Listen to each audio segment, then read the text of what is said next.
Hi, everybody. I'm Ivanna Liittschwager, and I will introduce myself in this slide. Cool. So, who am I? I am a senior environment artist, and I currently work at Respawn Entertainment, and we just shipped Jedi Survivor. So, I am still here doing cool stuff. But before Respawn, I was at Santa Monica Studio working on Ragnarok, God of War. Just a couple of shots from God of War that I did and something from Jedi. This is a student piece that I did at Nomen and some personal artwork, just to give you guys an idea of what I do. So my education is actually kind of interesting. I went to art school called California College of the Arts for 4 years, studying 2D animation and concept art. Because originally that's kind of what I wanted to do before getting into 3D art. So my background was a lot of drawing, a lot of animation, and a lot of visual development for films, like for Pixar and stuff. I didn't work for them, but like that's kind of what I wanted to do. That was kind of my direction, was wanting to work for animated films. But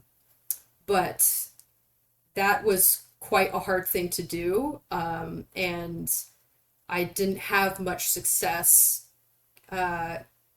getting into that industry.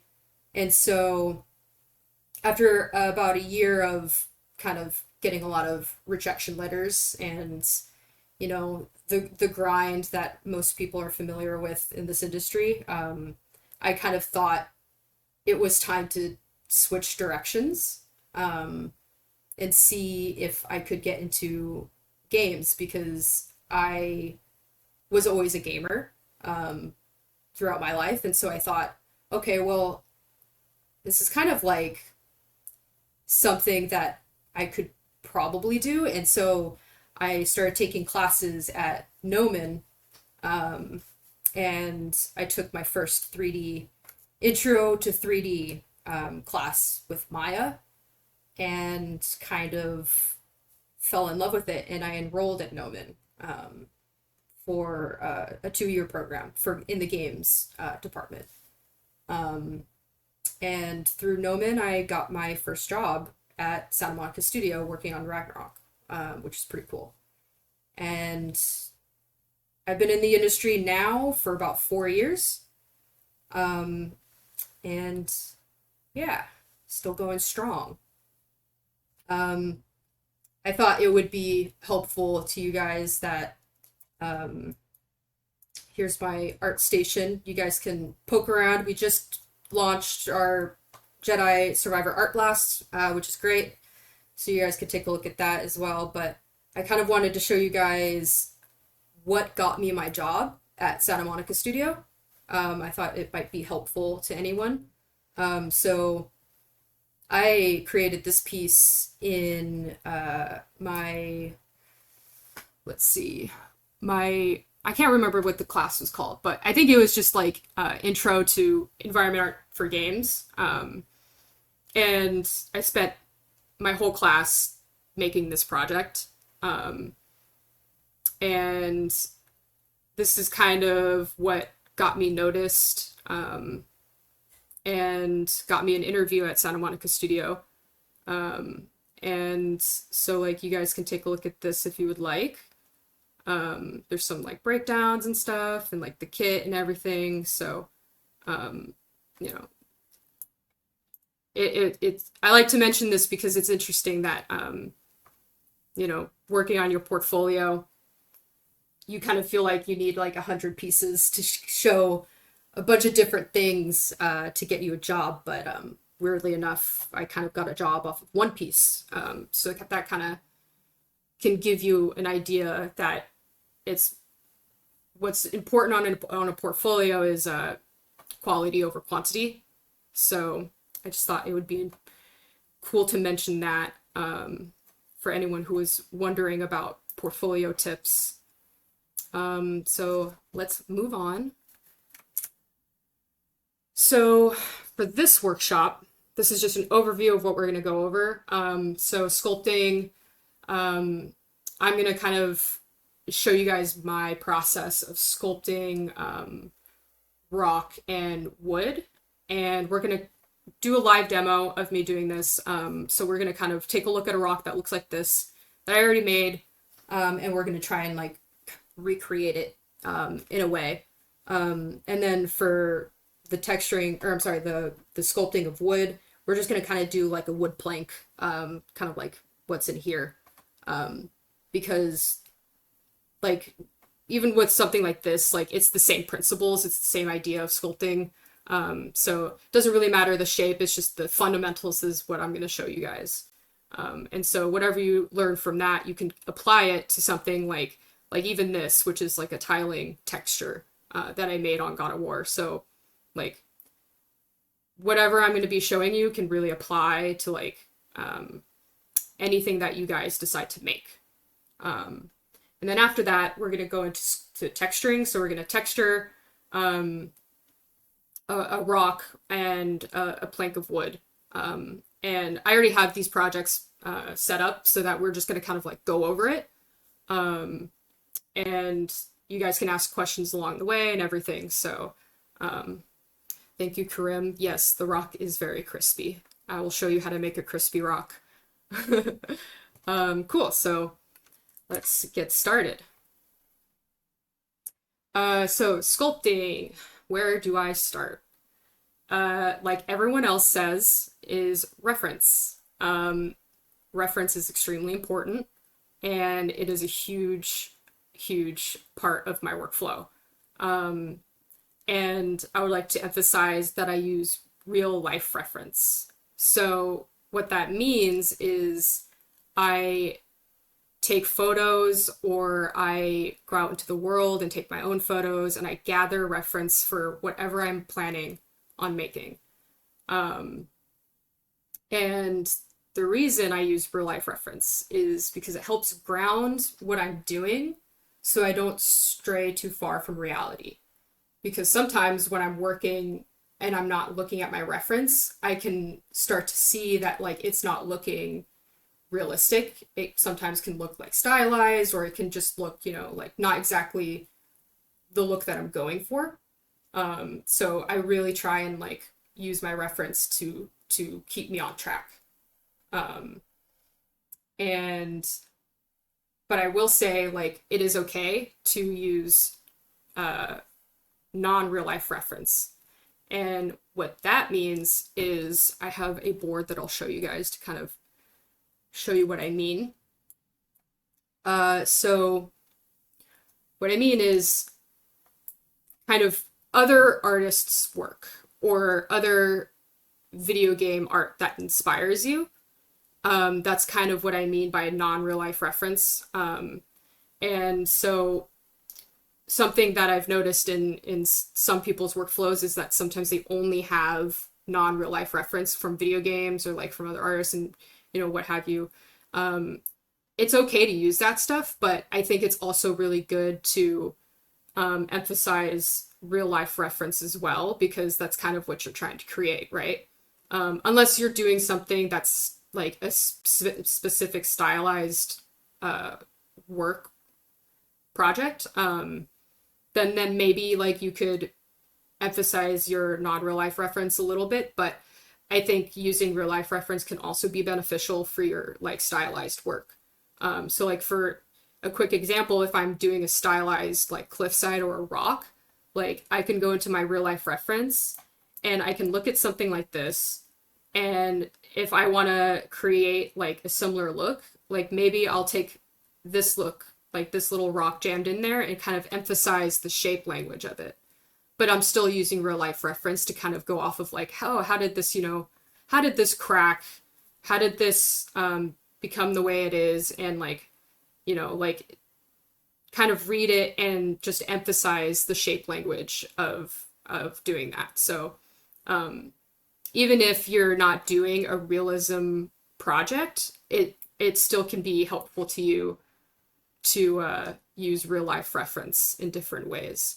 The way I use non-real life reference is if I'm not quite sure where to start. So I kind of have my points here, but what I mean is I use non-real life reference for something that I've never really done before.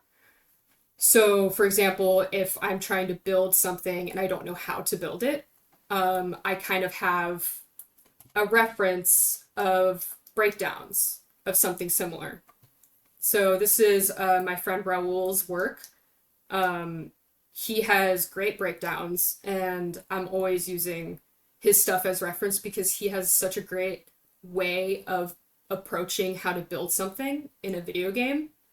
And so, like, I'll kind of analyze what he does and kind of apply that to what I'm doing.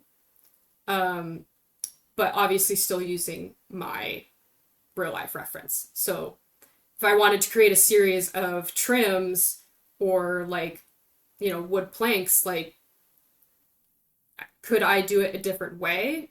Maybe I can. Let me look at someone else's work. How did they do it? Kind of that idea. And sometimes, like, it's nice to just have a reference of, like, how someone would create, like, a modular rock. So this is also my friend Dannie's work. He is very good at creating a really useful kit in environment art. And so, like, I will also go into, like, people that I admire and see, like, how did they make this asset? How can I make a similar type of asset, but in my own way? So these are kind of questions that I ask myself when I start sculpting, because when you start sculpting, you kind of you can go back, but like you will have to redo work. And so like these are just kind of like, these are questions that I ask myself before I start sculpting and looking at reference. So these are kind of my phases of what I go through with sculpting. So I sculpt in 3 phases. You'll notice, how am I going to use this in my level? This is kind of a big question that I ask myself first before I get started. And that goes back into my reference. So I'm going to look at my reference, decide what I'm building. I'm going to look at my real life reference, and I'm going to see what attributes I can apply to my sculpt. And then I'm going to go into my non-real life reference and decide, how am I going to use it in my game or in my level or in my project? How is this going to be modular to me? How is this going to work? So these are kind of questions I ask myself before I get started, because that has a lot to do with the shape. And so that is phase 1, is shapes. So for example, let's just say that I'm going to create a boulder, a large boulder, and I'm going to jam it around my environment, and that's how I'm going to build my rock walls. So what kind of boulder is it? What kind of material is it? Is it sandstone? Is it granite? Because all of these things matter when you start making your shapes, because everything has a different way of being formed, especially with rocks. So these are kind of other questions that I ask myself, and that's where I go back again to my reference. Because you can see this shape is very different from this. It chips differently, it erodes differently, it breaks away differently. And that's going to affect my shape. So when I figure that out and I have an idea of what I'm going to do, I'm going to make my big shapes, my silhouettes and everything, and say I'm happy with that. I'm going now into my secondary shapes. So what are those? Those are ridges, slopes, or for wood, it would be like the chunks, the splinters, the smaller details, but not the finest details. So again, asking myself the same questions. depending on what I'm doing.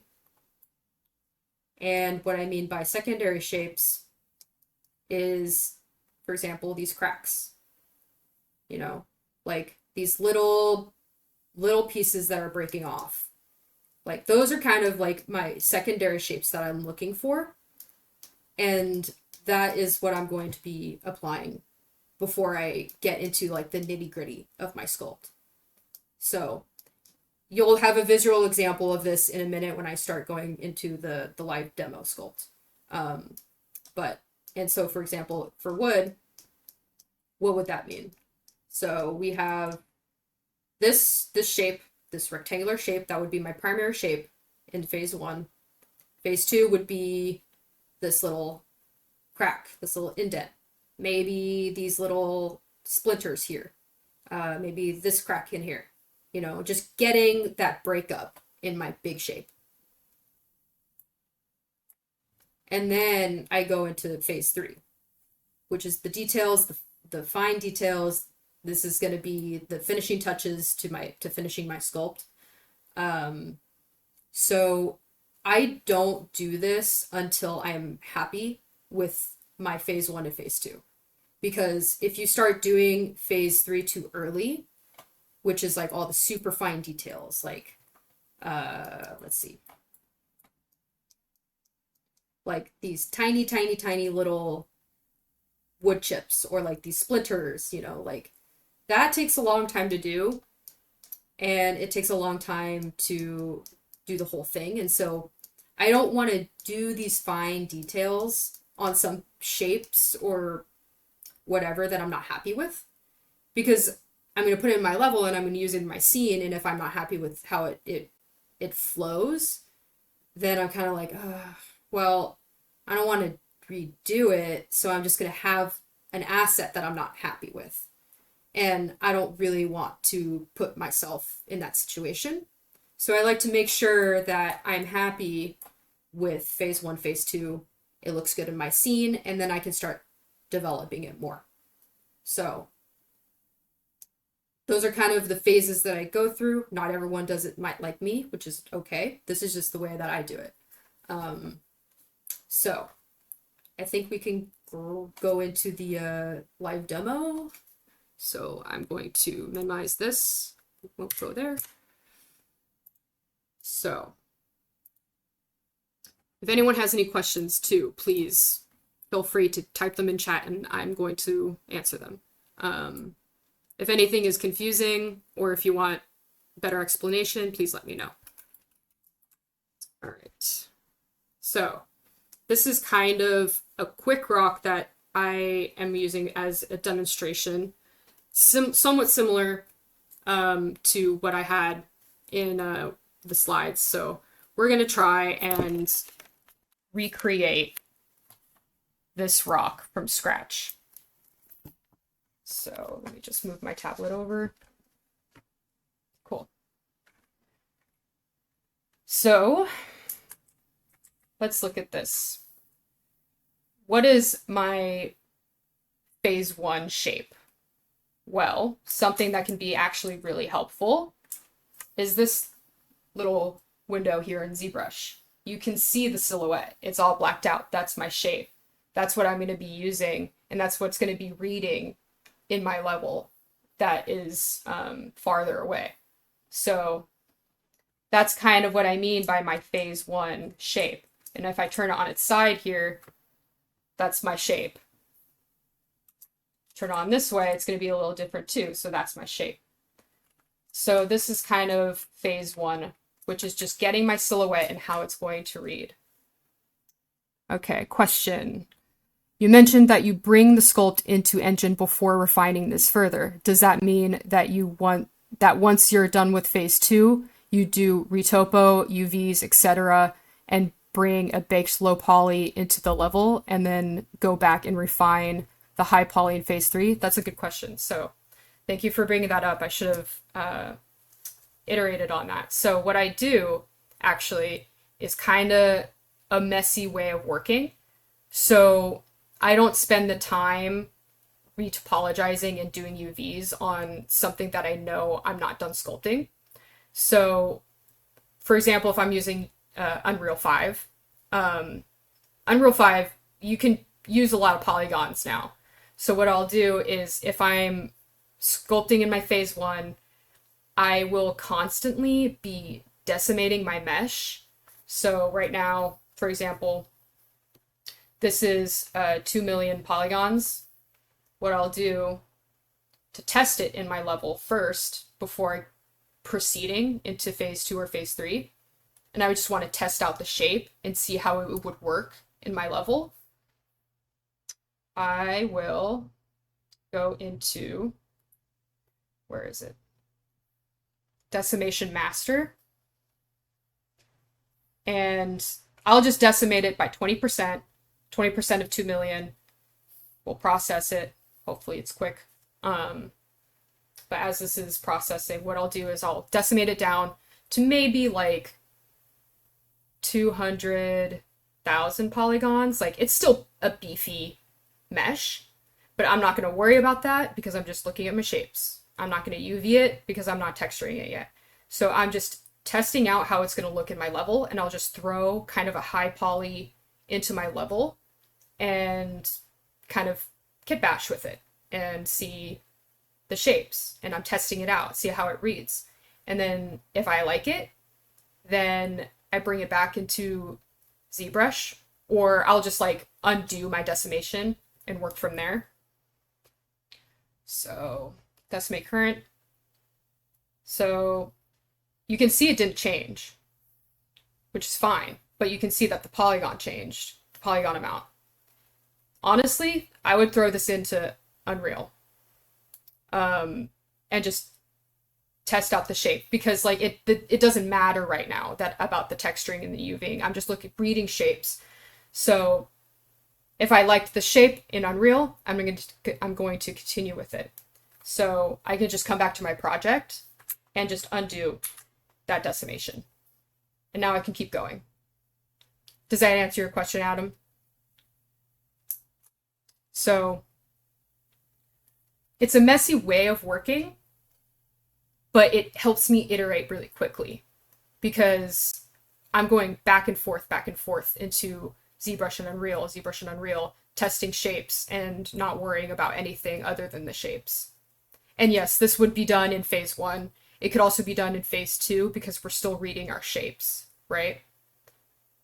Yeah, no problem.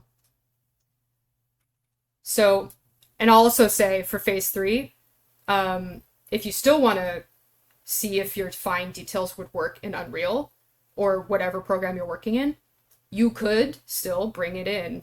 Like, you notice that when I decimated it down, it had like 500,000 polygons. You could still throw that in Unreal and see those fine details and just throw like a gray texture on it, run around it and see how it looks, because you can still read the details when it's decimated. And if you want to do that before you decide to commit to UVs and bakes, I would say do it. So let's recreate the shape. So just real quickly though, my phase 2, which would be my secondary shapes, what are those in here? That would be this big crack. And you can see that it follows kind of around the rock.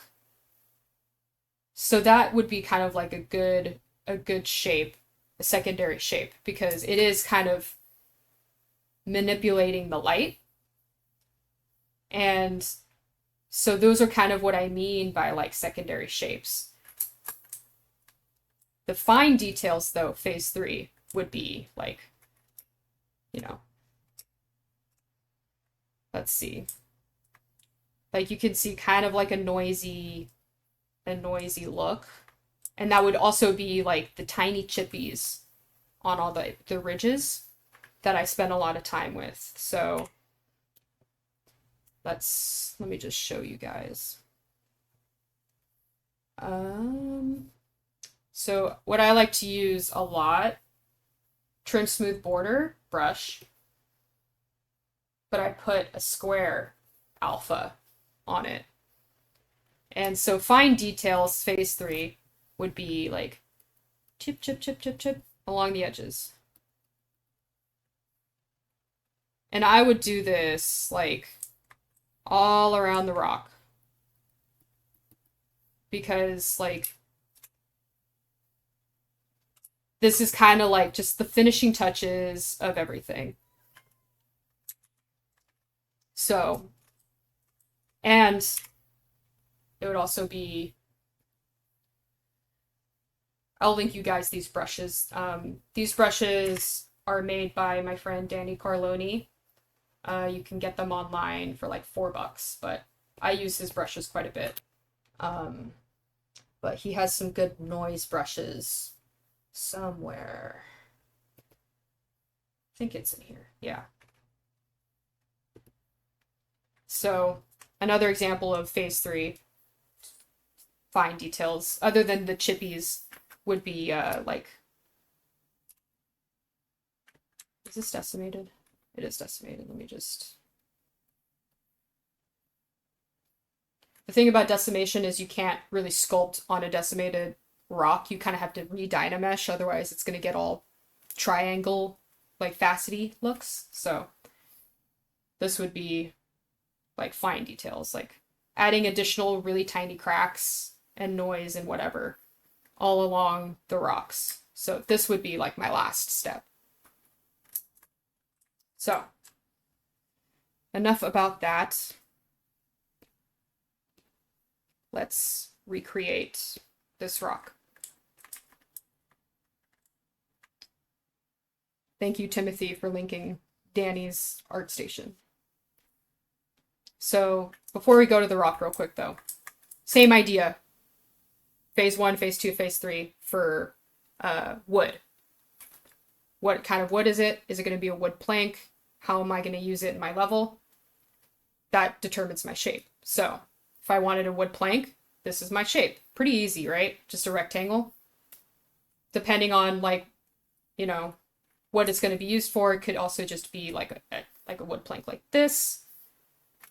Or if it was a broken wood plank, I could cut it in half and like have splinters coming out of it. That would be a different type of shape. We'll also go through wood as well. So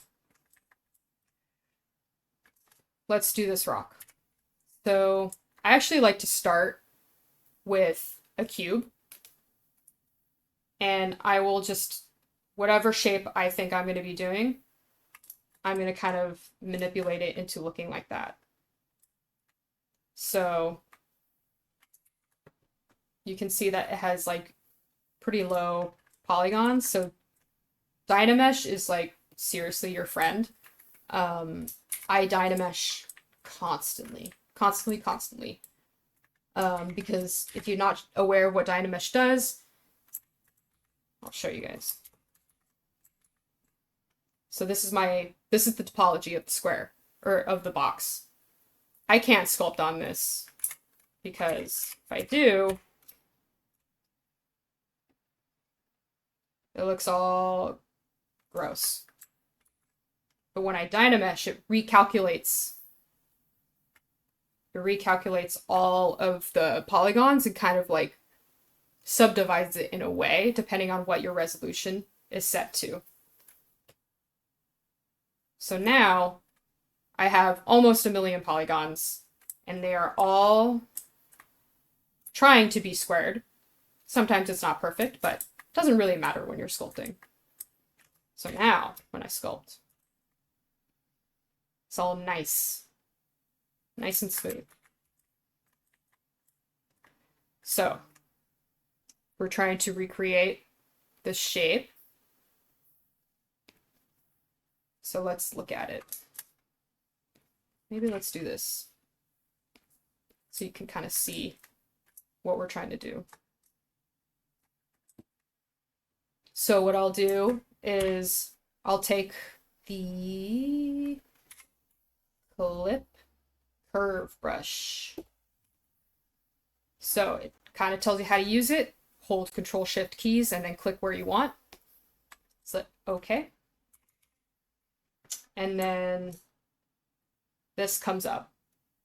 So wherever the gray gradient is facing, so it's facing to the right, is where it's going to cut. So completely cut it in half. But I don't want to do that. I kind of want to get this kind of the shape. So I'm just going to kind of cut away. Not like that. Make sure you check to see where the gradient is facing.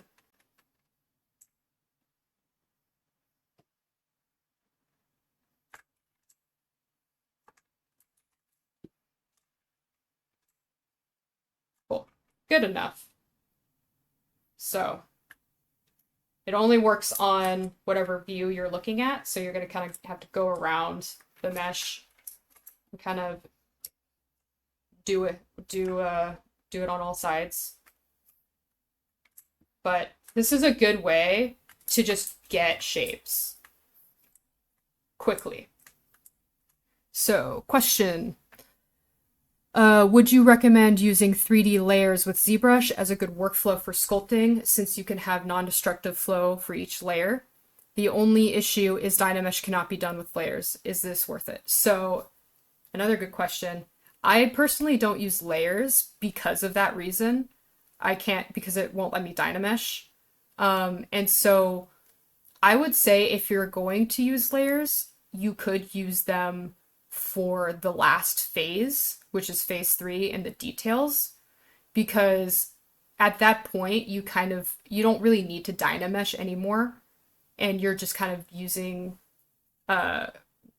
whatever polygon count you have for the fine details. So you could use layers and do all the detail, and if you don't like the detail, you could just delete the layer and start over with your same shape. But I personally don't use layers on phase 1 or 2 just because I'm Dynameshing so much. So it's really up to you, but if you think that you're going to be using Dynamesh a lot, I would probably recommend not doing it. But I do know that some artists prefer to use layers instead. So whatever you feel would work for you. But the way I would do it is phase 1, phase 2, no layers. Phase 3, sure, I would use a layer.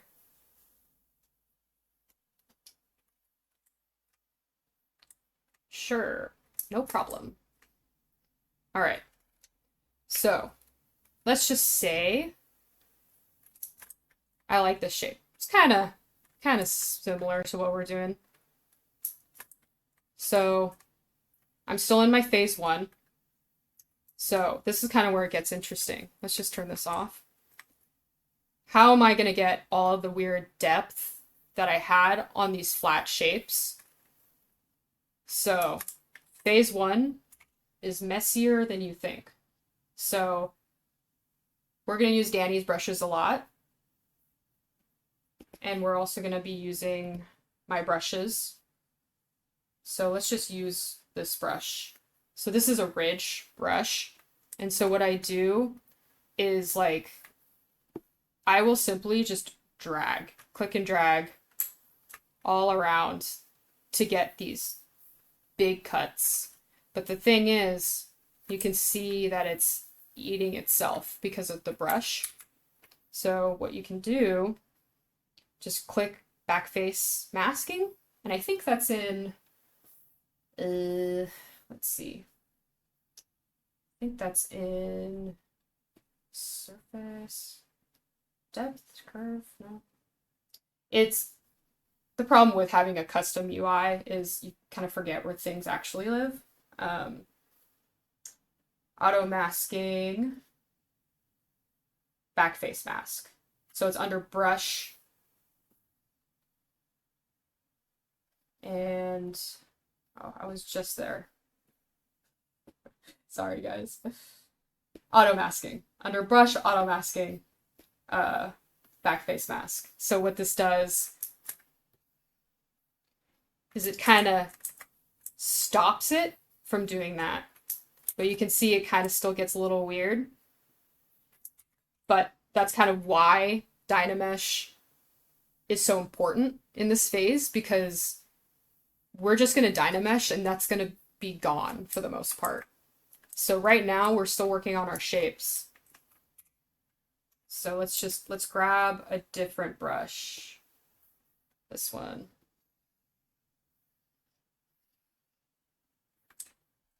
Back face masking. Yeah. So this is kind of like my workflow. Super messy, super like ugly, but let's not worry about that.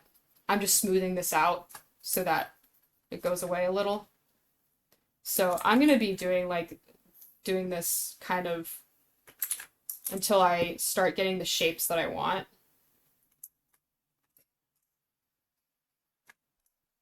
And I'm smoothing as I go so that it doesn't get too like warped.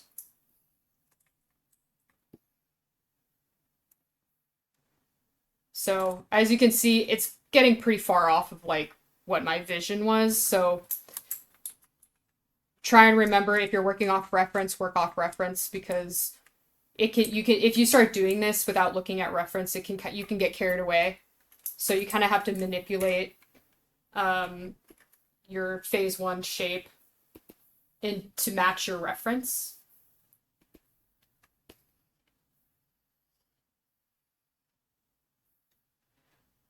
So as you can see too, like some of these brushes like don't really match the type of like rock type. So this looks like a different kind of rock type than like my brush here. But again, we're just worrying about shapes, so don't worry about it too much. So let's just say I want to move this a little more, use the move brush a lot. So like really don't be afraid to like work messy in this phase, because that's just how it is. And so let's just say that I like this. I'm going to smooth out all this weirdness from the brushes. So let's just Dynamesh again. And honestly, this is pretty high. And so when I Dynamesh, it's still keeping all the details. So I kind of want to go lower, actually. And you're probably thinking, why would you want to erase all those details? They don't matter right now. It's just about the shape. So I'm going back into Trim Smooth Border. And I'm going to start getting rid of like these sharp edges.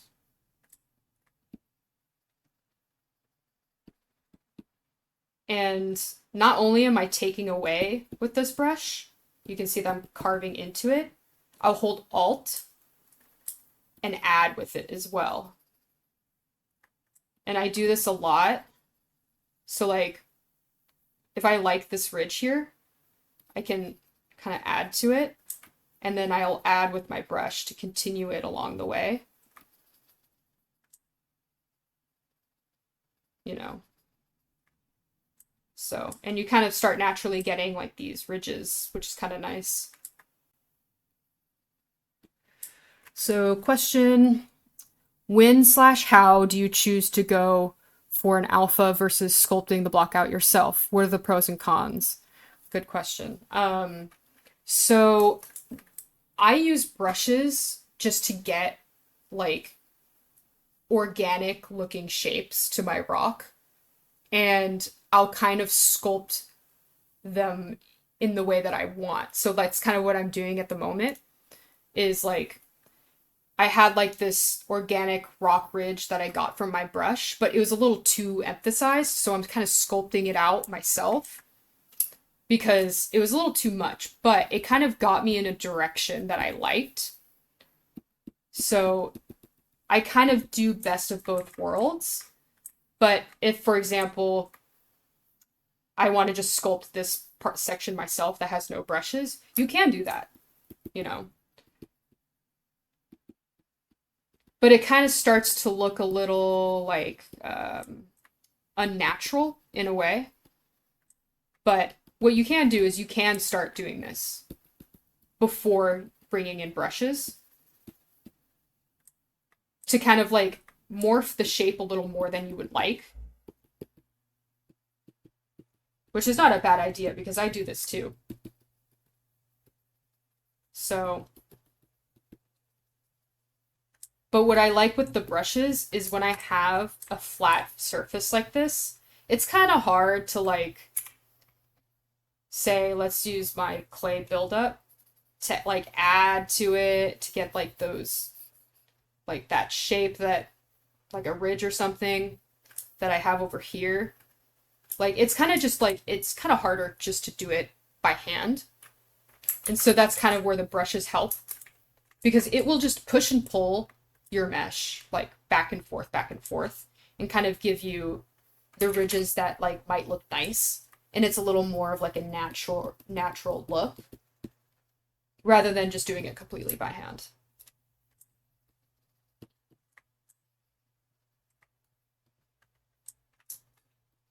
There aren't really pros and cons to it. It's kind of just like whatever you feel works best for you.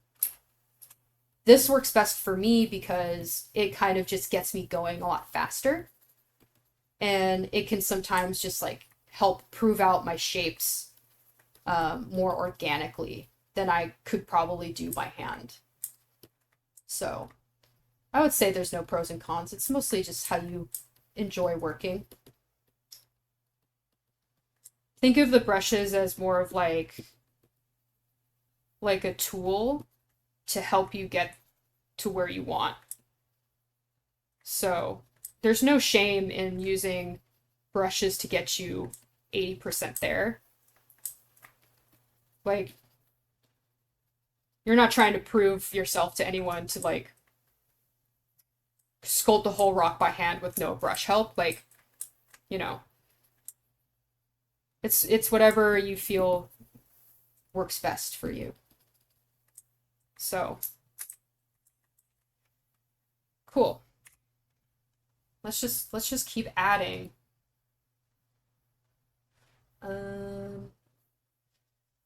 Let's try this one.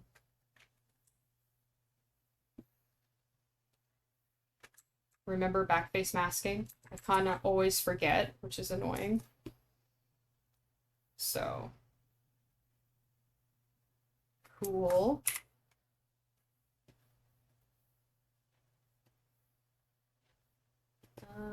Let's see. This is a nice brush that I like that Dannie has. It's kind of flaky. So again, don't forget to be looking at reference as you're sculpting. We aren't using reference today just because, you know, for the sake of the demo, but if, for example, let's see, can I bring this in? Yeah. If, for example, I was sculpting this boulder, pretty different shape, but I'm going to be using the brushes that I'm using to recreate this shape. So like they may not match in texture, like these look sharper than what's in here. That's okay. Like you can just sculpt it to be a little less refined. We're just getting like the weird, like, you know, bulbous, like, you know, undulation in our first phase. So try not to worry too much about the details. So like if I wanted to, I could just, if I wanted to make this less sharp, I would just make it less sharp. Kind of add in here. Just keep sculpting it down to match whatever reference you're working off of. It's just the brushes are there to just help you get undulation that is rock-like.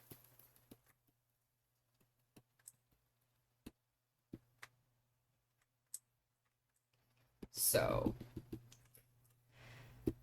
I want to make sure we have time to do wood as well and then get into sculpting. So I'm going to kind of try and speed up a little. So we won't do the whole rock. We're just going to kind of do a portion of it just so that you guys have an idea of how to proceed. Because then it's the same process like throughout the entire rock. So it just takes time, you know, a lot of finesse and everything. So let's just say that I like this shape. This is my shape. I'm happy with it. I've tested it in Unreal. I like the primary shape. So let's move on to phase 2 real quick. So I guess you could consider this. See, this is kind of where I get carried away with my sculpting, so I try and remember what I'm doing and what phase I'm in. So I kind of got carried away and I started to add secondary shapes too early. So this would be kind of like my secondary shape. So let's emphasize that a little. So I have an Orb's Crack brush that I use. Or you could do Dam Standard, whichever works best for you. But let's just continue this secondary ridge along. So this is kind of like would be my secondary shape because it's still the primary shape, but it's adding a little more to it.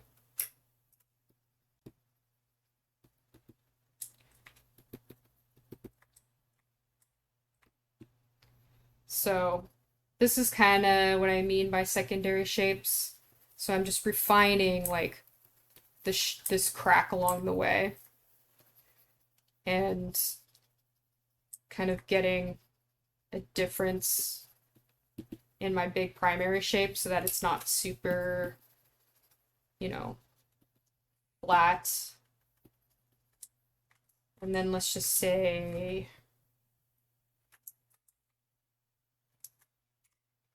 I want to add one more secondary shape. Let's see.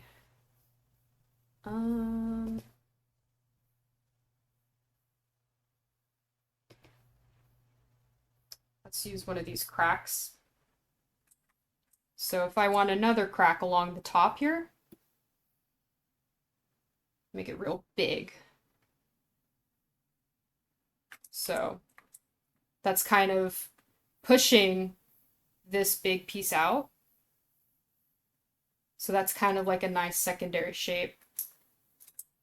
And then we can continue to emphasize that so that it can make a little more sense because it's kind of sticking out weird. Not really a fan. So let's Dynamesh again, because now we can kind of start upping the resolution.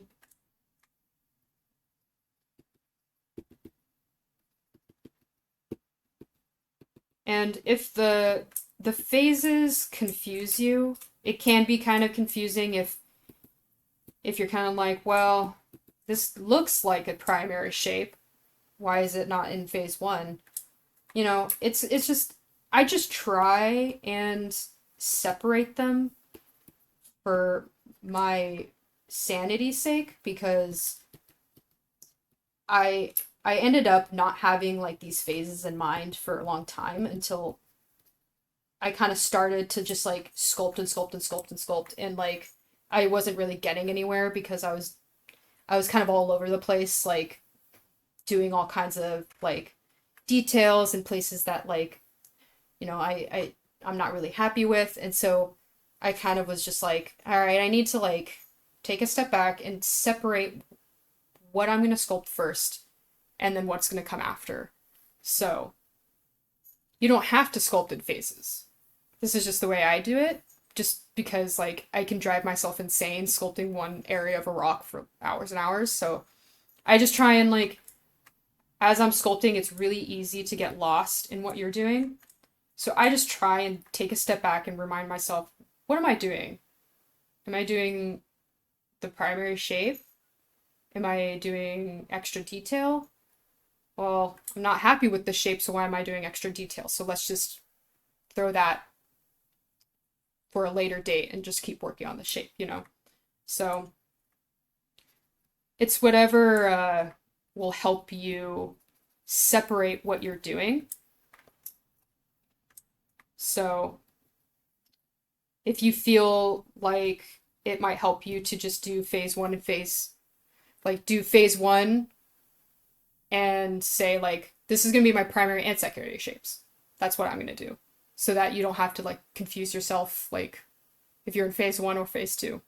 So it's really just up to you and what makes you feel like you can work better, you know? So, all right, let's just say, happy with this. I'm ready to go into phase three. So, we're only at 600,000 polygons.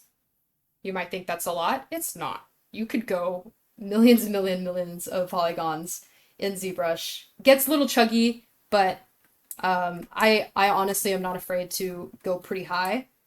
2 million is fine. We could probably stop there.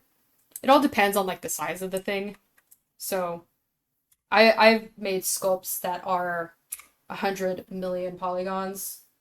Like, don't be afraid of Dynamesh. I'm just resetting this brush because the settings kind of got weird. So what is phase three? So you can see with Dynamesh, it kind of gets a little pixely. So you could take your smooth brush and just crank it down to like 30-ish, kind of get rid of it. So, and it's a kind of nice like to do this to kind of like see your shapes a little better too. So now we have kind of like a nice clean canvas to like add noise and stuff. So let's take a rock noise. These are my brushes if you're confused, because these are Danny's brushes and then I have my brushes. So actually, real quick, before I do anything else, I have these brushes here that are on Gumroad, and I want to give you guys a discount real quick. I'll throw that in chat real quick. So, and it's for, let's see, it comes with a video tutorial. So take this link and then it should be applied already. So there should be an option to put in a discount code. Take this discount code, and this is valid for a week.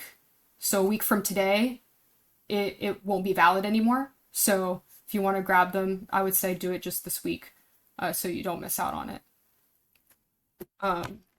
You guys are so funny in chat. All right. So yeah, let's take my rock noise brush.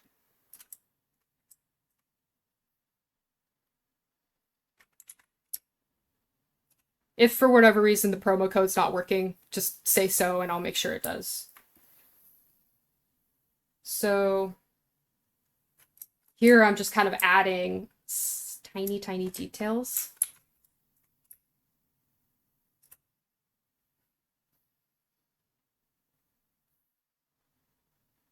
So just to kind of get something so that it's not kind of a blank, just blank shapes. Because this will come out like in your bakes as well. And it's kind of nice to have that extra detail in your bakes.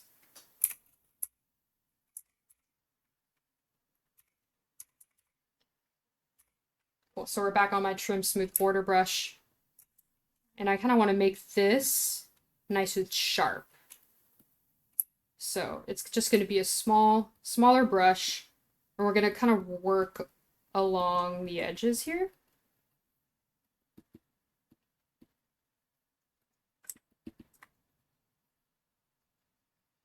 And so I'm kind of like sculpting planes into this ridge. So I'm subtracting and I'm adding. So carving in, and then I'm holding Alt and adding to kind of blend it a little.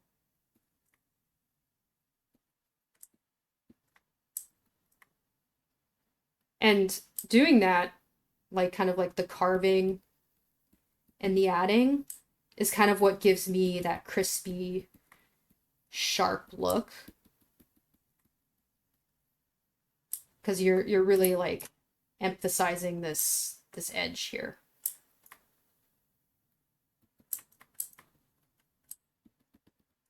And so that's kind of how I get my rocks to look pretty sharp. Is it takes a long time, but it's really worth it in the end when you're baking your asset, because these details really, really come out. Okay, Timothy, I will get that sorted. Thank you for bringing that up. We'll sort out the discount codes after the workshop.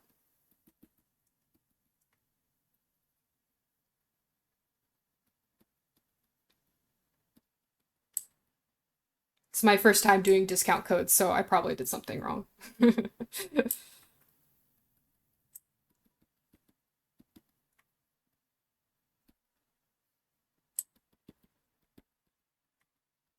Cool.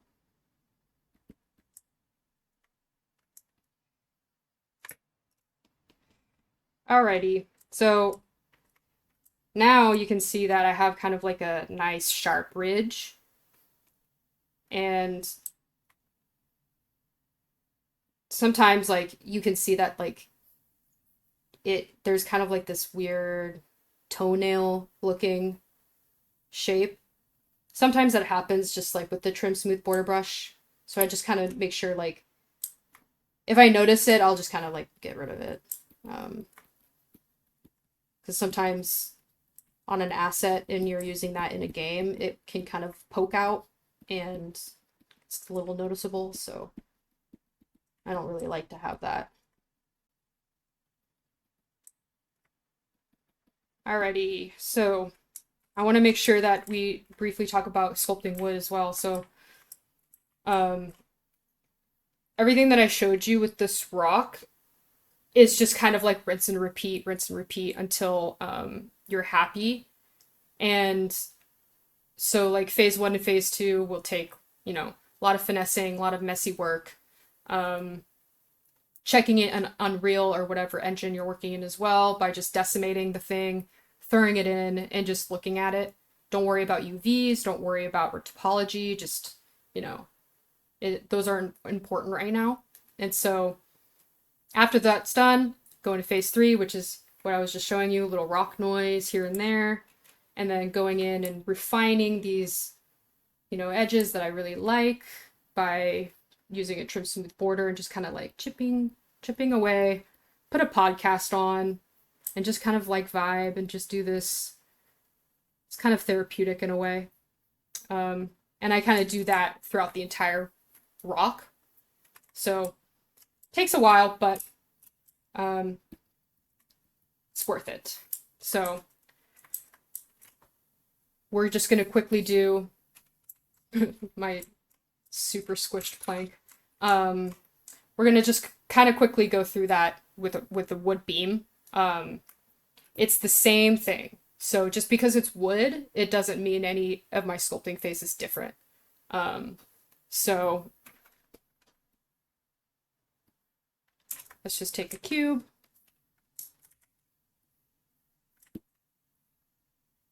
And we'll make a blank that resembles whatever it is I'm doing. Cool. It's Dynamesh. It's a little low, so I'm going to up the resolution.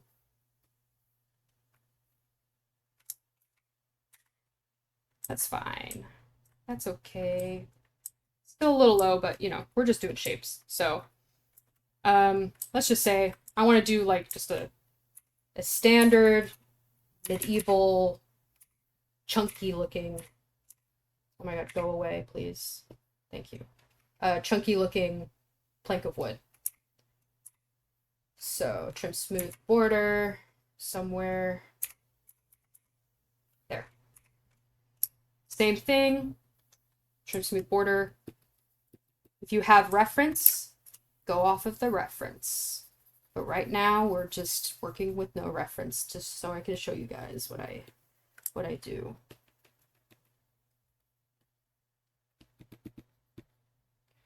And I kind of just get rid of like those sharp boxy stuff looking shapes from just like the box geo. Because wood sometimes isn't very sharp like this. It depends on what kind of wood it is. If it's manufactured, of course it will look like that, but that's not the look we're going for. So I'm just really kind of cutting into it. And sometimes what I'll do as well is I'll take the lasso, the mask lasso, and I'll lasso out pieces. Let me mask this. And I'll move the pivot point to like say at the bottom because I kind of want to move this to go out. And I'll push it up. So I kind of have like a splinter in a way. And I'll even maybe do that up here. So this is still my phase 1. I'm just getting the silhouette. Because you can see up here, this is very helpful sometimes. Now it looks not like a box, you know. And sometimes I'll just go back to my mask rectangle. And I'll just push it up. And I'll do it again. Push it up. You know, we're just getting some sort of difference so it's not flat. Sweet. So let's just say I like this shape. I'm gonna Dynamesh again, maybe a little higher this time. Cool. And if I want, I'll kind of emphasize this a little bit.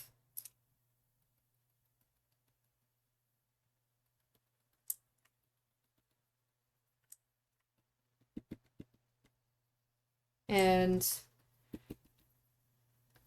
this is kind of where I will start bringing in some brushes.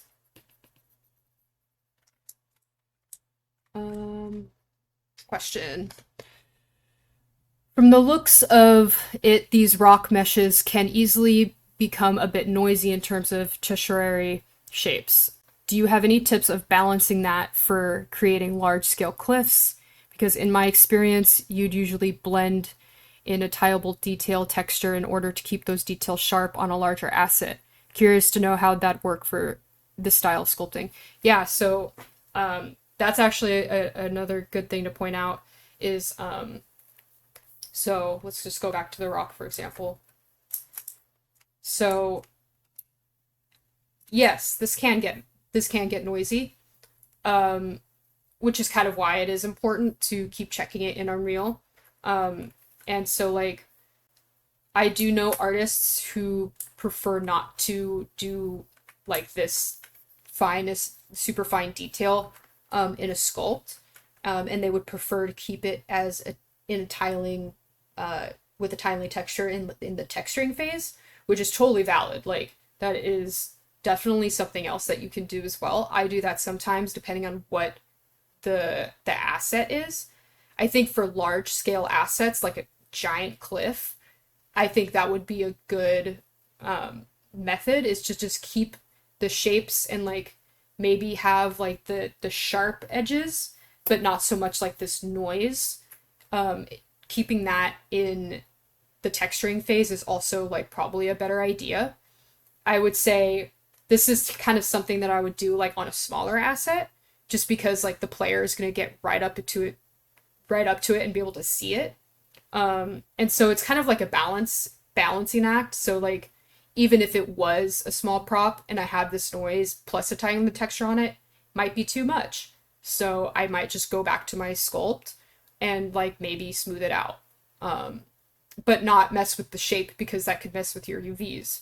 So it kind of is a back and forth. I would say it is, you can find a balance in between doing both, and that's usually what I will do is I'll find a balance. So like if you liked your noise that you sculpted in your rock more than the tiler, you can put the tiler on but put the normal map or whatever like at a smaller intensity so that it kind of reads both and it's not too noisy. So it's kind of like it is a balancing act. So this is kind of where I will start adding some brush data. So this is, I have the link of the resource in my PowerPoint, and at the end of the PowerPoint, I can't remember the artist's name, but I do link his wood brushes eventually. So he has great wood brushes, and I think they're free. So I kind of like these to give me like a secondary shape because they have like big cuts in them. Back face masking. So that kind of gives me a nice big different shape.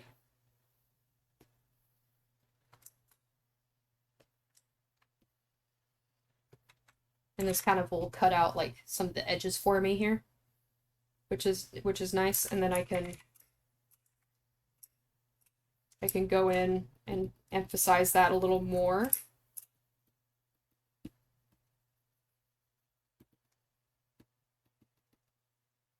Cool. So yeah, this is kind of like emphasizing, the brushes are helping me emphasize what kind of secondary shapes I might like. So, and if I wanted to emphasize this more, I could take my damn standard brush and just that's a little too intense. Keep continuing it all around. And then I can go back to my trim smooth border and keep like cutting into it. Question. Do you ever work with brushes like mallet fast, or do you primarily do your damage pass with the trim smooth border? I do actually use the mallet. Thank you for reminding me. That is a great brush for wood. I like mallet fast too. I don't know really what the difference is, but this one always kind of is more chippy to me. So let's go up a little more. Yeah, so the mallet fast is just in like vanilla ZBrush under mallet brushes. It kind of works off of like a plane, so it's kind of like a planer brush in a way, but it's like a little like chippier on the edges here. So if I were to go to my planer brush, which I do use a lot, when I want to get like sharp like chippies, kind of like this. I'm just going along the edge to get like that chip look. For some reason I feel like the mallet is like a little chippier in my opinion, because it kind of like eats away into that, whereas the planer brush, it won't do that. It kind of stays on a plane. So that's why the mallet brush is nice. So yes, to answer your question, I do use the mallet brush. It is quite nice. Um, so so I would say like this is kind of like more detail phase 3 oriented looks. So I would probably still wait to do that, but um, for the most part, I use Trim Smooth Border Brush to get my big shapes in. So, and then I'll kind of move on to phase 3, which is like, let's do a different brush. Oh my god, ZBrush. All right. Let's just pick this one. This one has really fine detail, so that's quite intense. So going back to the original question would be, wouldn't this be too noisy when you start texturing with a tiling texture? Yeah, it would. So what I have found is with wood specifically, I kind of don't do a phase 3 detail pass. Like with noise like this, I'll kind of leave it like this. With like the bigger shapes like this. And like the with the chips, like maybe I'll chip it a little bit with a mallet brush or something. Like I'll kind of keep that shape, but I won't add extra noise in the end. If anything, I will actually kind of smooth it out because wood can get really noisy when you start texturing it. So it is actually kind of nice to not have that extra detail because you can get it in a texture. So and I'll use Damn Standard brush just to like, let's see, I'll just kind of go along all of the wood here and um, just add like those like cuts and the line detail along all of the wood. And sometimes I'll like make cuts kind of like horizontal, like maybe this wood was like chopped by a giant axe or something to give it shape. And I'll emphasize those as well.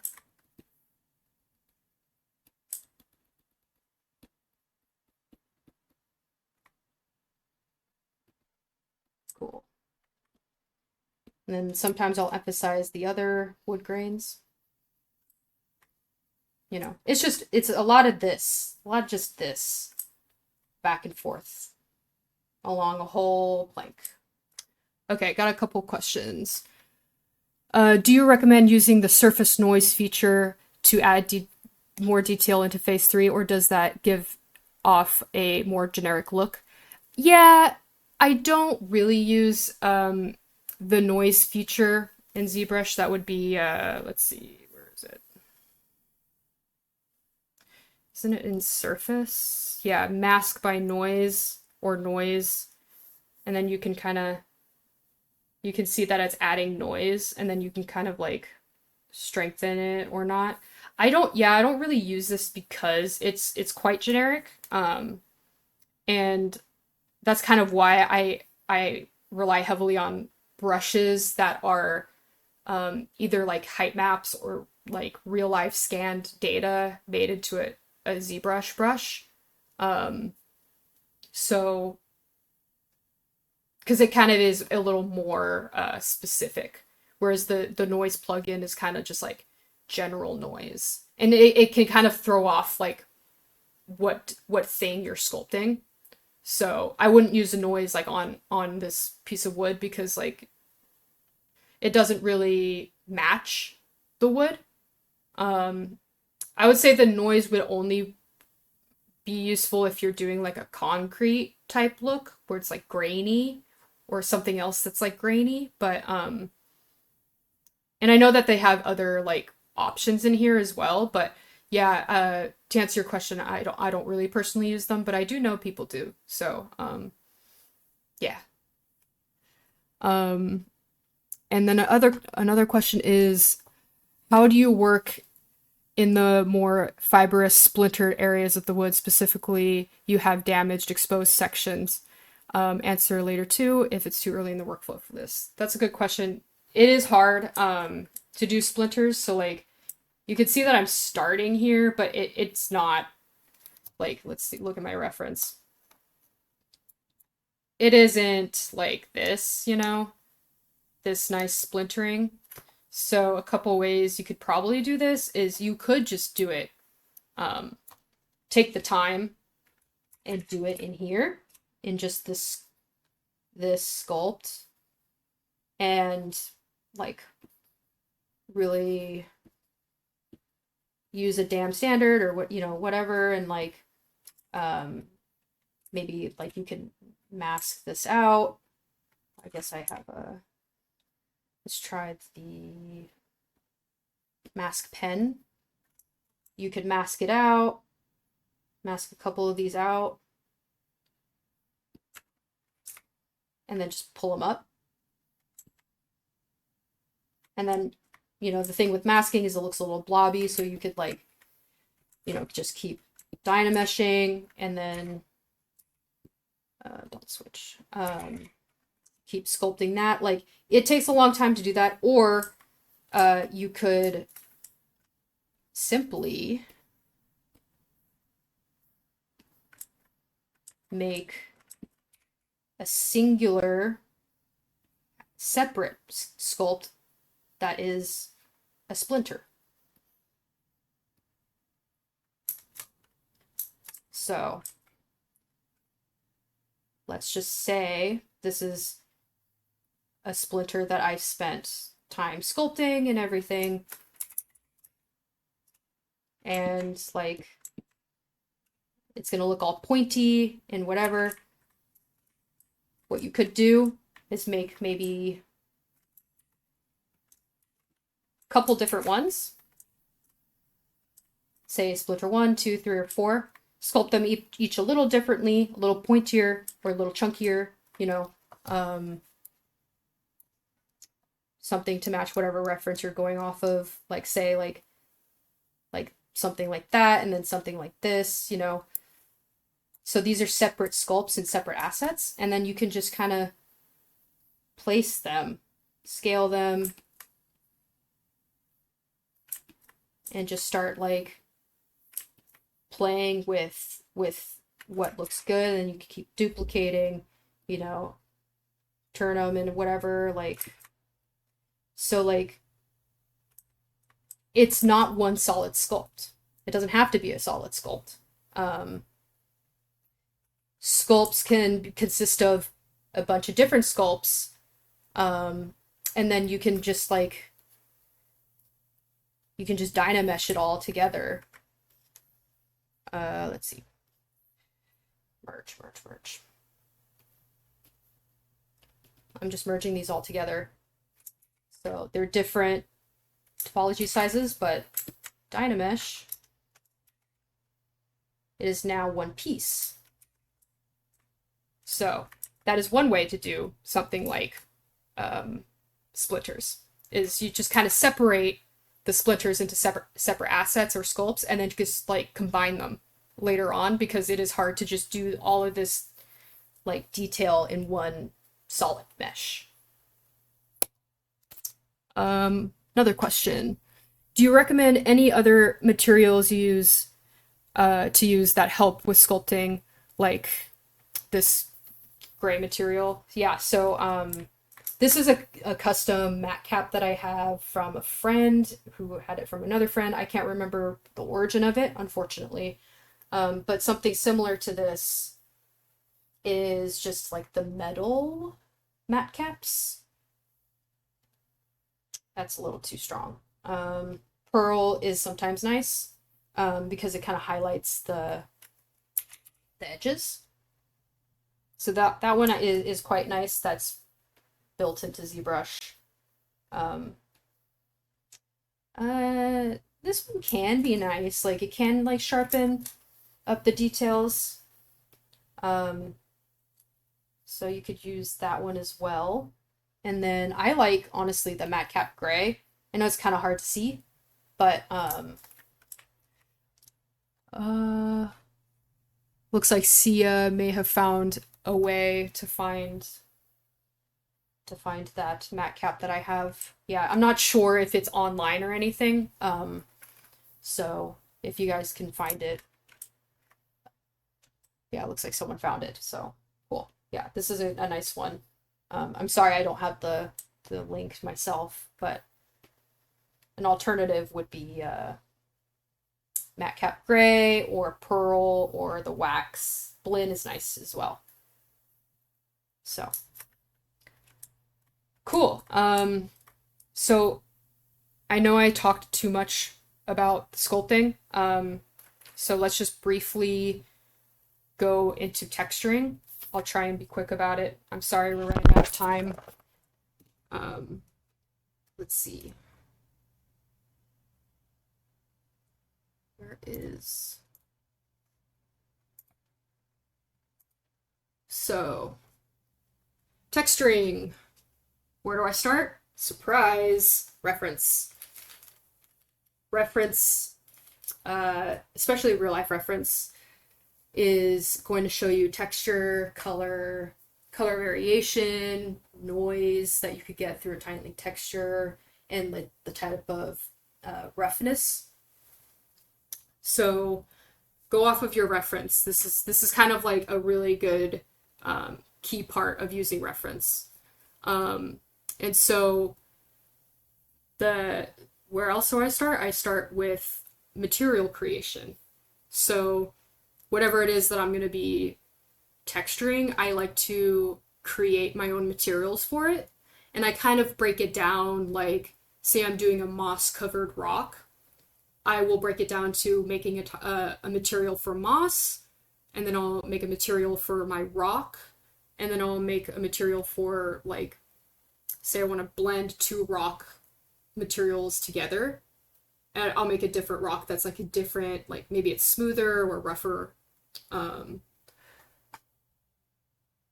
Thank you, Karim. Yeah, maybe we can extend 20 minutes because I do want to do a Q&A as well.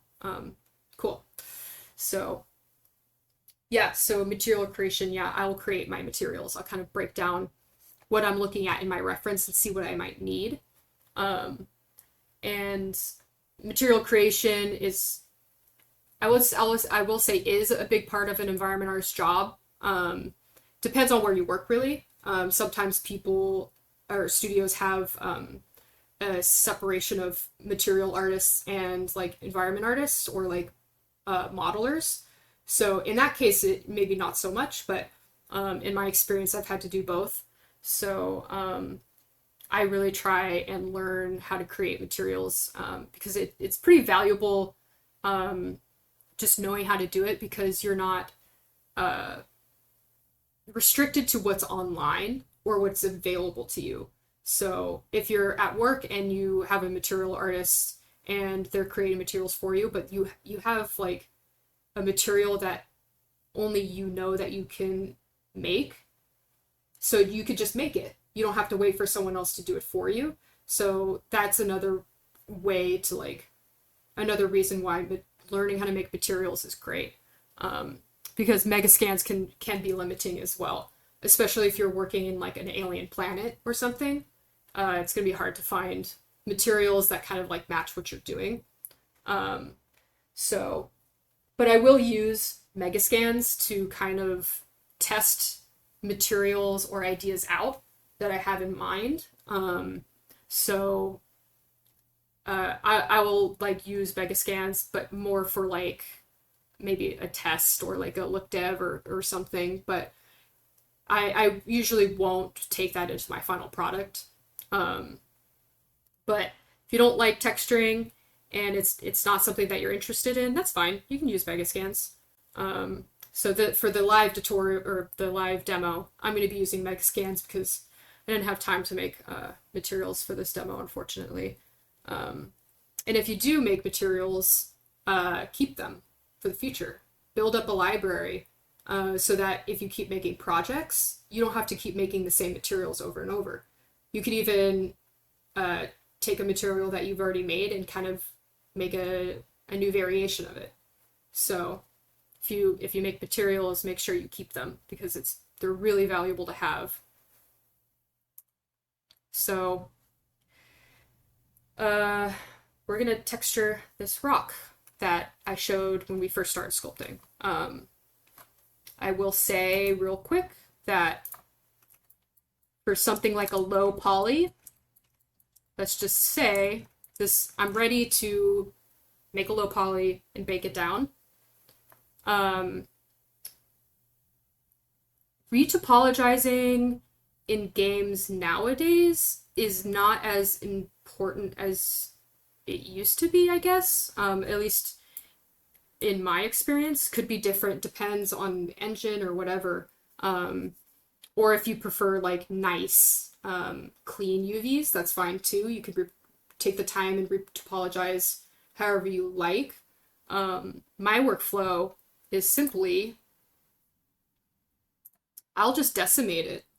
I'll decimate it, and for something like a rock, and depending on what size like of the rock is compared to the player, I will keep it at a pretty high poly count, a mid poly, if you will. So 2 million, obviously way too much. So I'll kind of get the rock polygons down to maybe 100,000. Probably less. It depends. So let's do 5% of 2 million. Yeah.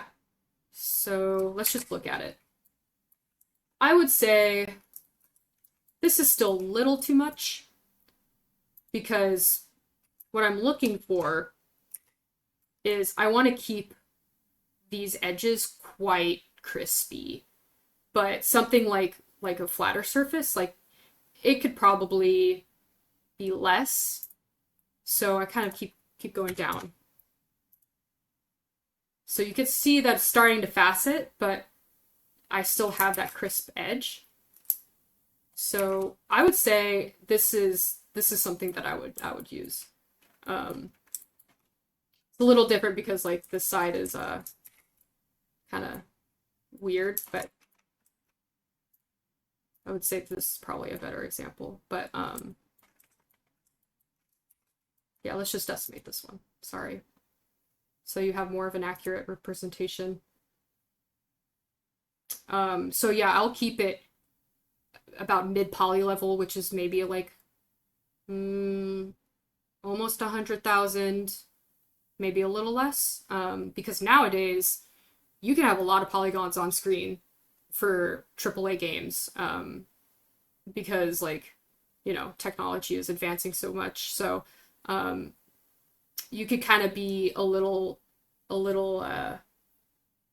less finicky about your retopologizing. So decimation has truly just worked fine for me. So that's fine. I would take this out and UV it, and that's my low poly, you know. It's pretty simple. I'm not gonna go and like cut out all of the new tries and try and match the geo with like a new low poly like model. I simply just decimate it down to a reasonable amount, and I'll UV it in something like Rhizome. Rhizome is a great UV program that can handle kind of like higher poly stuff and not chug a lot. And the way that you cut your UVs is pretty clean and nice and fast. And so for something like this, like a rock, let's just look at the UVs right now. So, and let's just add this. And I'm just turning off all my textures so that you guys can see what my bake would look like. So this is just my normal map that I baked. And it looks so crisp because it's also working with Geo. So Geo plus a normal map can make your rocks look really nice because it's not only is the light hitting the normal map, but it's also hitting the geometry. And so it's creating those really nice shadows. And so like it's kind of the best of both worlds. So like my rock is pretty like has a good amount of like geometry as well as a normal map. And the way that I cut these things up is I will just go along the edges of my rock and follow the edges and make islands from the edges so that I don't have like a giant seam down in the middle of a flat surface because you'll be able to see that seam. But also nowadays seams you can't really see them, especially if you're in Painter. You can just paint them out. So but I tried like best practice, keep all my cuts at the edges and separate out that island so that when I do texture it, you don't see the seam. So let's see. Cool. So how did I texture this? Well, we're using Megascans right now. So what I do is I will just kind of texture my stuff using a masking workflow with tiling textures. So I'm not gonna take my rock and kind of, I guess, take the time to recreate like a tiling texture in Painter. So what I mean by that is I won't have like a color and then on top of that color I'm gonna have a different color.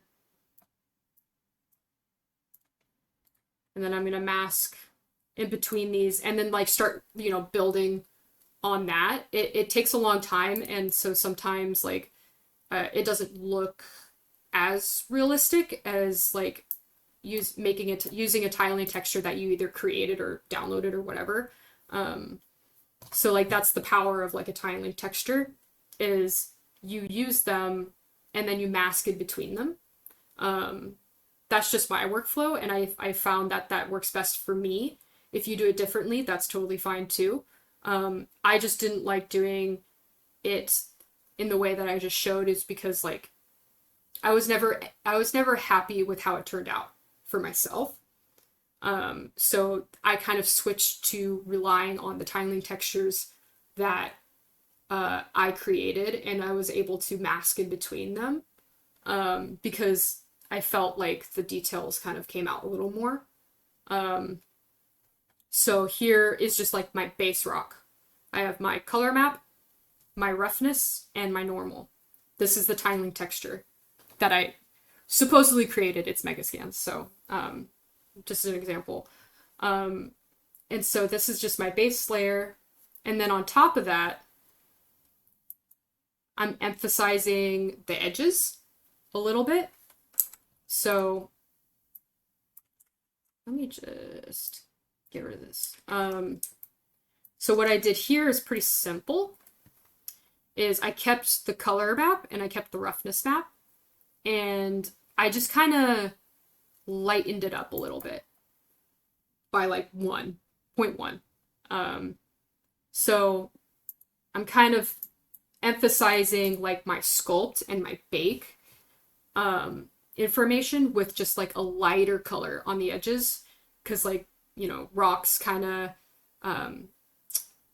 get bumped around and everything, so their edges are gonna be kind of like scratched up. And so what I did as well on top of that is, so I applied this to my curvature.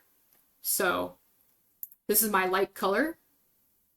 I masked it with my curvature so that it is excluded to my edges. And so you can see that it's pretty uniform.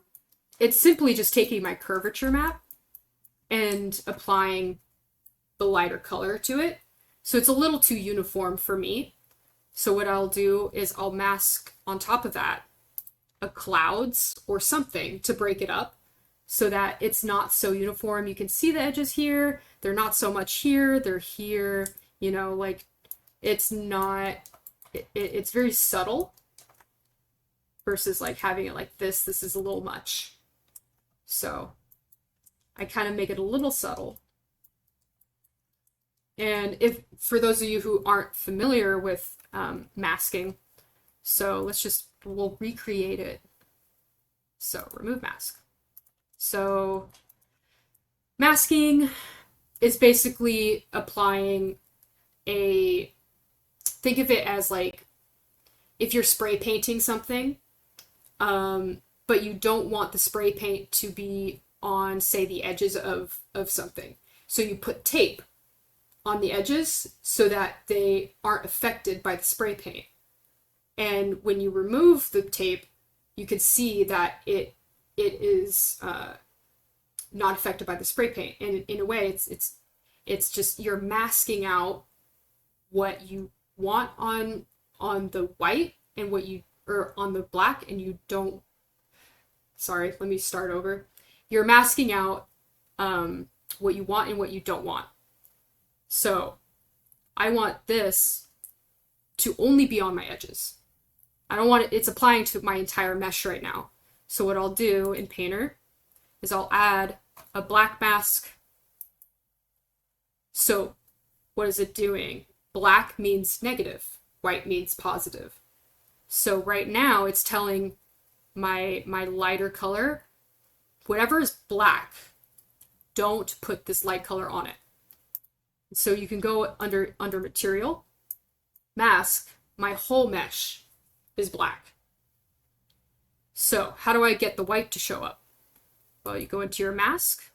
The difference is you have to click in between these. So this is my basic layer. This is my mask layer.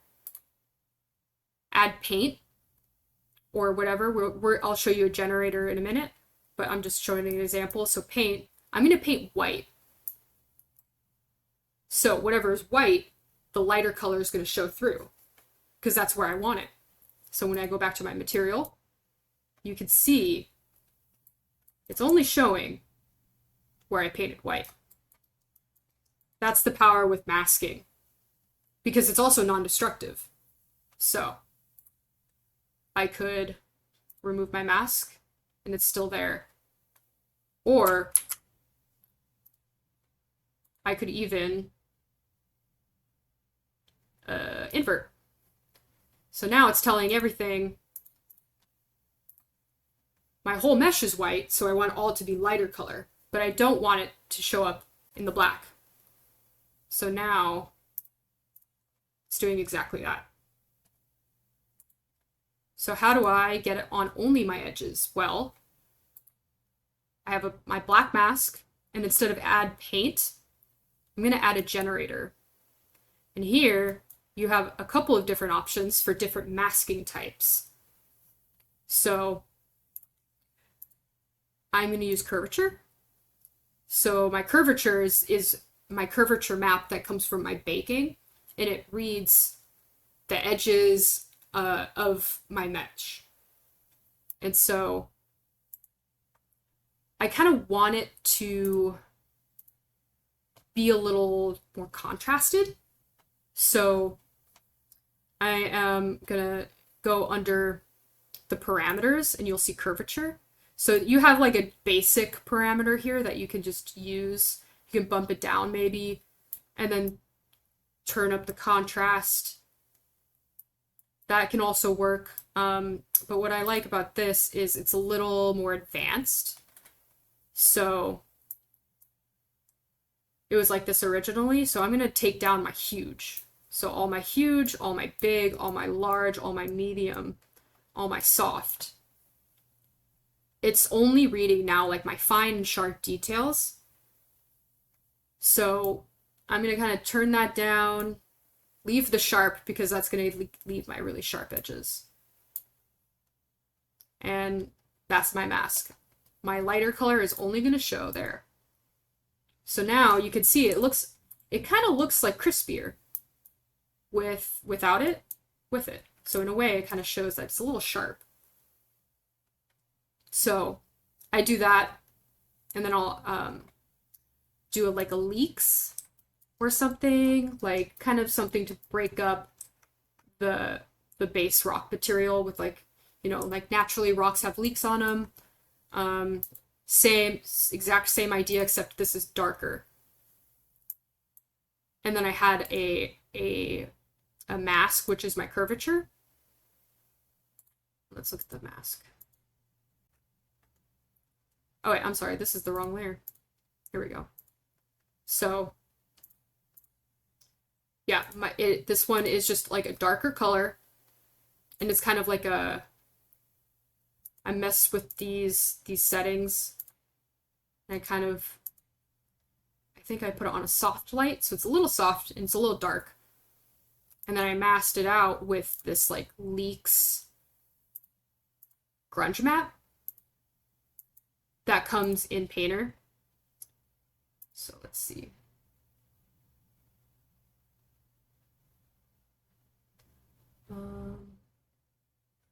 Would be this, yeah. So in Painter it has, you know, all these grunge maps and whatever that you can throw into your masks to kind of give like a breakup. So they have like a bunch of leaks down here as well. And so what you do here, let's just clear the mask. For this one, it's a little different. I add a fill into my mask. And then here I can plug in any kind of grunge map, just drag and drop. So now it's masking in between that grunge map. And you can mess with the settings if you want. But let's just go back to my leaks. So this is just a breakup. And then I have a dirt, which is going to be in the crevices. So just a darker color. Let's just make it brown or something. Or like black. So I kind of have, this is like a mask generator. So let's just recreate it. So I have a black mask. I'm gonna add a generator. You could use dirt as well. This is a simple dirt. So it reads the crevices of my bakes, and it's going to apply that. So now I have like the dirt packed into the crevices, and it's pretty intense. So I'm going to dial it down. You know, so, and you can mess with the grunge maps if you want. You can add on to grunge maps. So like if I like my dirt, I'm going to add something else. I'm going to add a fill. Let's just add this. So right now, Substance Painter is kind of reading like this is the top layer, so this is what it's going to be reading, but I kind of want it to blend with my dirt. So you kind of go in here and you can switch in between them. So typically what I'll do is I'll subtract. So it's subtracting this grunge from my dirt. So it's showing my dirt, but it's just, you know, white and black, subtracting the white with this grunge map. So now I have like a breakup. So it's not like this uniform dirt look. So let's just leave that. So on top of this, where I bring in another tiling texture that I made, didn't actually make, it's just, you know, Megascans, but talking hypothetical here. So this would be my moss tiling material, and I'm masking the moss in the crevices here with ambient occlusion. So same idea, it's in the crevices. And so I'm just masking between my rock and my moss. And why I like to do this with tiling textures is because I can tile it non-destructively. So this is what it would be without it tiling, but it's blurry. So I'm going to tile it by 4. It's more crisp. And I'm also doing the same thing here. I'm tiling my rock by 4. Just so that it is not blurry. And then on top of here, I have a darker moss. So it's the same layer, except it's slightly darker. And I'm kind of adding patches to it. So whatever white, it's going to be a little darker. So it's still ambient occlusion, but I'm taking out with like a multiply of my ambient occlusion. So I'm making, in a sense, I'm making my own grunge map doing this. And so I'm just adding little dark spots so that it looks a little more realistic, because moss will kind of have a blended between dying moss and, you know, bright moss. And then here, for example, would be another tiling texture, a lichen. So here I'm kind of masking out the lichen here. So this is just, I have like a spots, because lichen kind of grows in spots. So, but this is like a generic like grunge map from Painter. And then I'm subtracting with a different grunge map to kind of break it up. And I'm just adding a little lichen look to it.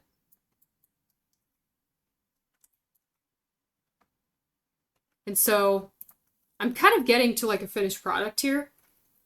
So what I'll do additionally as well, you can do this in Unreal or whatever so that you can easily manipulate it.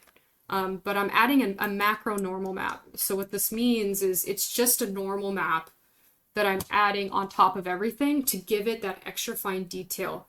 So without it, you know, it looks nice. It has like, you know, it has the normal map from like my base material, but I feel like here there could be more detail. So that's where I just throw a normal map on top and I'll tile it by a lot, like by 10 or something. And now you can see I kind of have a little extra flaky detail.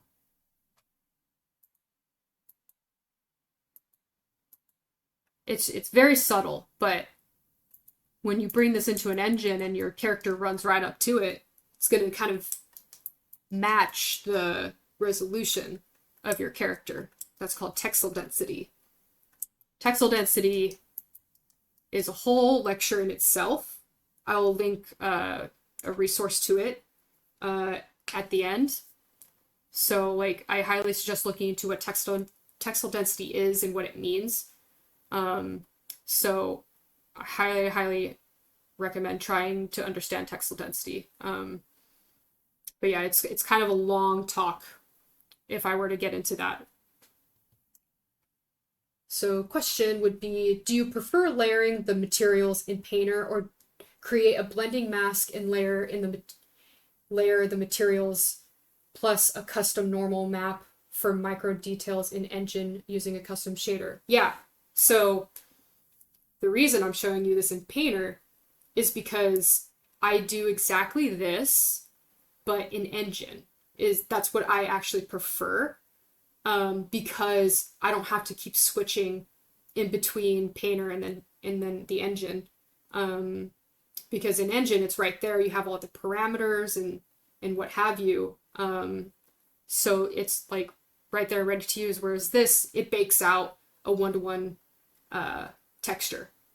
So Karim just linked a really good video where it does exactly what you're asking. Is they create this exact same workflow but in engine, with tiling materials, which is kind of like what games have adopted nowadays.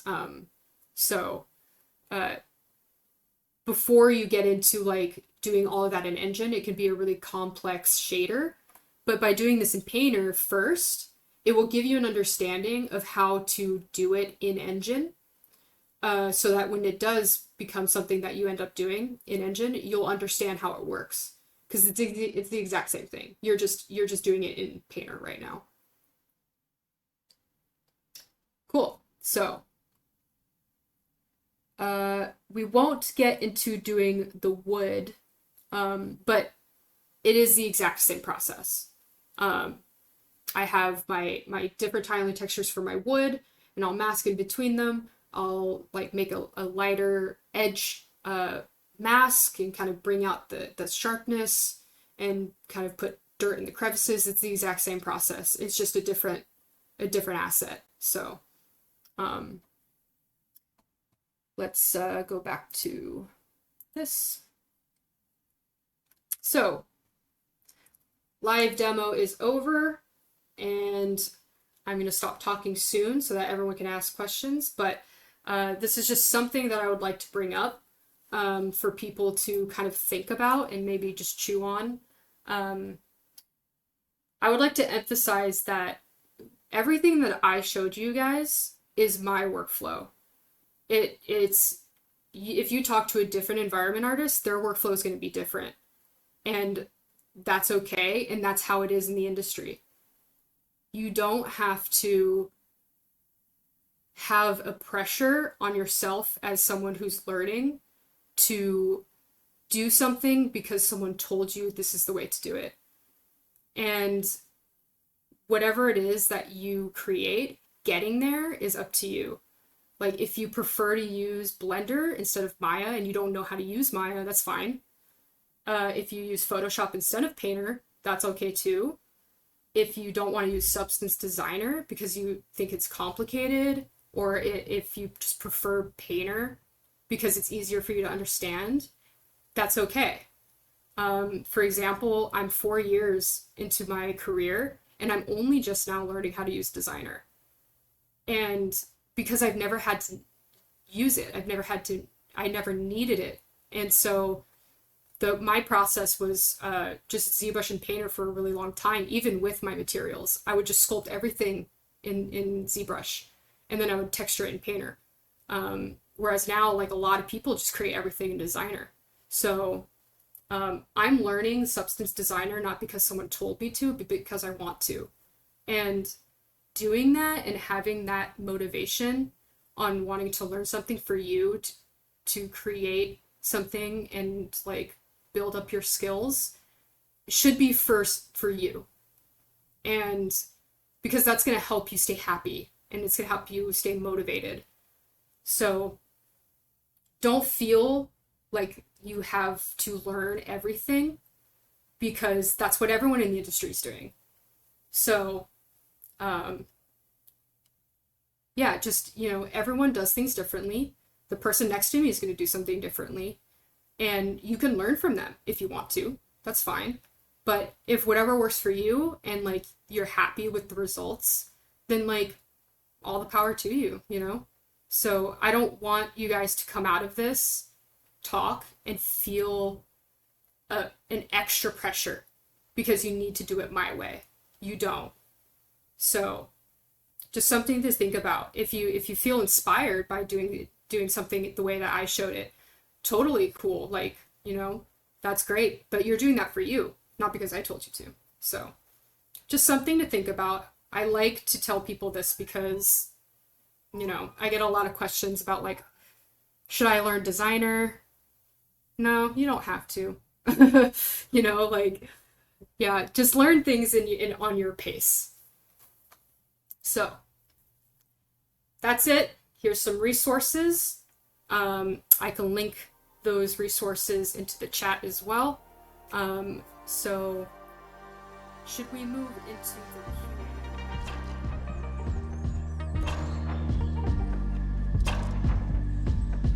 Thank you so much, Ivanna, for taking the time to share this amazing workshop with us. head on down to the description to check out their amazing work.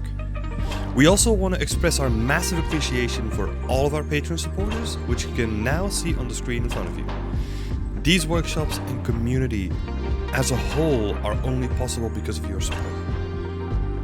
Lastly, head on over to beyondextent.com where you can find access to our community, environment art resources, and get access to the live Q&A session of these workshops. Stay creative, and I'll see you there.